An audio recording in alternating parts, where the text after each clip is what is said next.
ओम शांति। आज हम श्राद्ध के समय अपनों को मुक्ति देना चाहते हैं, शांति पहुंचाना चाहते हैं।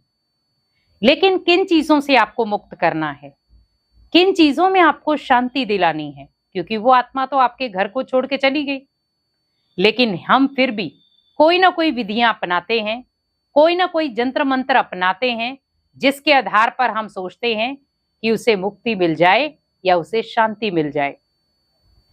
हमें मुक्ति किस चीज में दिलानी है, किस चीज से मुक्ति मिलेगी? मुक्ति कोई ये नहीं है कि हमने शरीर छोड़ दिया तो हम इस जीवन से मुक्त हो गए, इस लाइफ से मुक्त हो गए।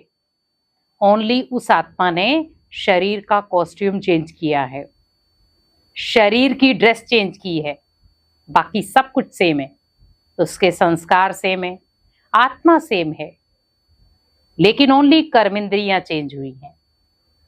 उसका बॉडी का स्ट्रक्चर चेंज हुआ है, मेल या फीमेल चेंज हुआ है, लेकिन वो आत्मा के संस्कार वैसे के वैसे हैं। तो उस आत्मा को मुझे मुक्ति दिलानी है, तो कैसे, किन चीजों से मिलेगी मुक्ति? और मुक्ति मिलेगी तो कैसे मिलेगी? बहुत सारे लोग आज प्रयास भी करते हैं मुक्ति पाने का भी, लेकिन यहां पर आपको ध्यान रखना है कि मुक्ति मिलेगी कैसे, हमें मुक्ति किन चीजों से लेनी है। मुक्ति को यह नहीं है कि हमने शरीर का त्याग कर दिया तो मुक्ति हो गई, पॉसिबल नहीं है। हमें मुक्ति चाहिए दुखों से, हमें मुक्ति चाहिए नकारात्मक विचारों से, हमें मुक्ति चाहिए नकारात्मक घर के माहौल से, और हमें मुक्ति चाहिए अपनी बहुत ही नकारात्मक सोच से, संस्कारों से। आज हम अगर इन चीजों से मुक्त हो जाएं तो शायद जीवन हमारा बहुत अच्छा बन जाए। आज हम देखें, लोग सोचते हैं कई बार जीवन में जिम्मेवारियां बढ़ जाती हैं तो हम जीवन को खत्म कर दें, जीवन में बहुत सारी टेंशन आ जाती है तो जीवन को खत्म कर दें या मुक्त कर दें। इससे होगा क्या? क्या आपकी लाइफ उस चीज से मुक्त हो सकती है? नहीं। आपको आगे की जर्नी में और दुख मिल जाएंगे। इस जर्नी में तो फिर भी आपको कम दुख थे, आगे की जर्नी में आपको और ज्यादा दुख मिलेंगे। क्या उसे आप सहन कर पाएंगे?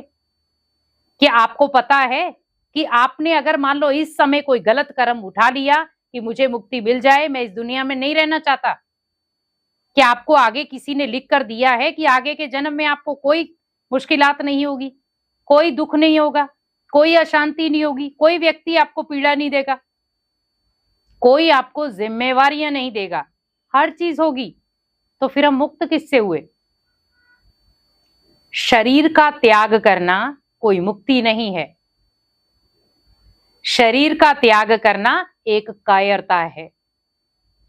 आज घर में जिम्मेवारी नहीं संभाली जा रही है तो हम क्या करते हैं, ब्लेम देते हैं दूसरों को।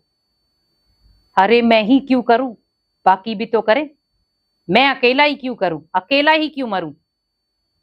आप सोचिए कि अगर आपके घर में बुजुर्ग हैं और आपके घर में बुजुर्ग आपके घर की शोभा हैं, लेकिन आप टाइम टू टाइम उनको भोजन नहीं दे रहे, टाइम टू टाइम आप उनको रेस्ट करने के लिए नहीं दे रहे, टाइम टू टाइम आप उनकी मदद नहीं कर रहे, और हम जब वो बीमार पड़ जाते हैं तो हम क्या कहते हैं, मेरे पास फुर्सत नहीं है। और वही जब हम फिर श्राद्ध करते हैं तो पूरे नित्य नियम करेंगे। आखिर क्यों? जब वो व्यक्ति जीवित था तो आपने उसकी कदर तक नहीं की, और जब वो व्यक्ति चला गया तो आप उसके निमित्त श्राद्ध कर रहे हैं। क्या वो उस आत्मा तक पहुंचेगा? कभी भी नहीं, क्योंकि वो आत्मा कहीं ना कहीं आपको कोस रही है, क्योंकि आपने जीते जी उसे दुख दिया है, जीते जी कहीं ना कहीं उसे रुलाया है। तभी कहते हैं बुजुर्गों का एक एक आंसू का कतरा भी भगवान देखता है, क्योंकि बुजुर्ग लाचार होते हैं, वो कुछ कर नहीं पाते, कुछ बोल नहीं पाते, लेकिन उसका बदला बुजुर्ग अपने तरीके से नहीं लेता है, भगवान लेता है फिर उसका बदला। उसी प्रकार देखें कि हमें मुक्ति दिलानी है, तो मुक्ति के लिए हमें उन्हें दुखों से मुक्त करना है।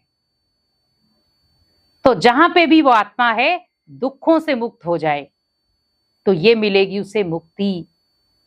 तो उसे प्रॉपर मुक्ति जीवन से नहीं मिली, उसके जीवन में आने वाले जो दुख हैं उनसे उन्हें मुक्ति मिल गई। दूसरा, बुराइयों से मुक्ति, कि उसने जहां भी जन्म लिया है वो जीवन में कभी भी बुराई का हाथ ना पकड़े, तो उसे दिलाएं बुराई से मुक्ति। तीसरा, वो कभी भी अपने प्रति या दूसरों के प्रति कभी भी नकारात्मक ना सोचे, तो नकारात्मक विचारों से मुक्ति। तो जब इन चीजों में मुक्ति उसे मिल जाएगी तो उसका जीवन क्या बन जाएगा? खुशहाल। और जो खुशहाल जीवन जीता है उसे किसी भी जगह पर यह नहीं लगता कि मुझे शरीर त्यागना है, मुझे अपने आप को मारना है। आज व्यक्ति अपने आप को खुद चोट क्यों पहुंचा रहा है?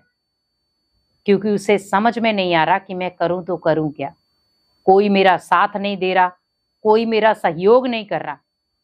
और फिर शब्द क्या निकालते हैं हम? भगवान उठा ले अब। अगर उसके जीवन में खुशियां होती तो क्या उसके मुख से ये शब्द निकलता?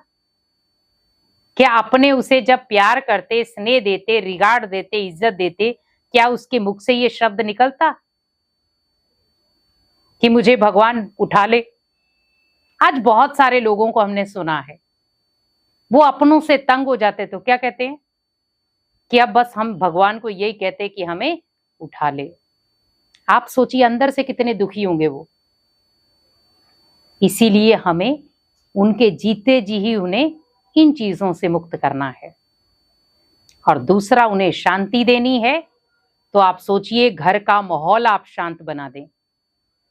जितना आपका घर का माहौल शांत होगा उतना आपके जीवन में भी शांति बनी रहेगी।